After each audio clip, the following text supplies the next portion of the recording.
অদ্বৈত আচার্য প্রভুকে স্বপ্নে আদেশ করলেন, হেরে নাগা, তুমি যখন আমাকে ডেকে এনেছো গো, তাহলে একটু আমার জন্য ব্যবস্থা করো। আমি বিধান তো দিয়ে দিয়েছি কীর্তন যজ্ঞের, কিন্তু আলোচনা তো করি নাই কিভাবে কি করে হবে। আর আলোচনা তো আর সব জায়গাতে বসে হবে না। বলে দিয়েছি কীর্তন যজ্ঞ শ্রেষ্ঠ যজ্ঞ, কলিযুগে হরিনাম যজ্ঞ করবো কিভাবে, এটার একটা বিধান লাগবে, নিয়মাবলী বলতে হবে, কিভাবে কি করে কি করতে পারে, নিত্য প্রয়োজন। আমি যদি না বলি কে করবে? আপনি আচরিত ধর্ম জীবের শিখায়, সেই সিদ্ধান্ত গীতা ভাগবতী গায়, আগে আচরণ পরে শিক্ষা। তাই কি করলেন? আদেশ করলেন। বুড়াগুসাই ঘুম থেকে উঠে উনি আনন্দে আত্মহারা। কেন? আনন্দের সীমা নাই বলি নিতাই গৌর আমার বাড়িতে আসছে, এর থেকে বড় আনন্দ আর কি হতে পারে? নিতাই গৌর আমার বাড়িতে আসছে, এর থেকে বড় আনন্দ কি হতে পারে? উনি গিয়ে কি করছেন? সুষপনে দেখি নসিকা গোপনী সাহারে, সুষপনে দেখি নসিকা গোপনী সাহারে, আসবে আমার নিতাই গৌরে আনন্দিনাথ, আসবে আমার নিতাই গৌর আনন্দিনাথে, কালী কোনা দাও বসিকা আনন্দিনা ভরিয়া, কালী কোনা দাও বসিকা আনন্দিনা ভরিয়া, নাচবে আমার নিতাই গৌর আনন্দিনাথে ভরিয়া, আসবে আমার নিতাই গৌর আনন্দিনাথে ভরিয়া। সুন্দর করে সজ্জিত করলেন একটা আনন্দিনা, যেরকম সুন্দর করতে লাগে সুন্দর করে তৈরি করলেন।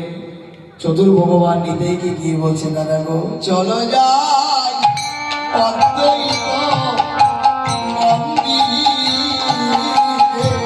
চলো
আলোচনা করছে কিভাবে কীর্তন করব।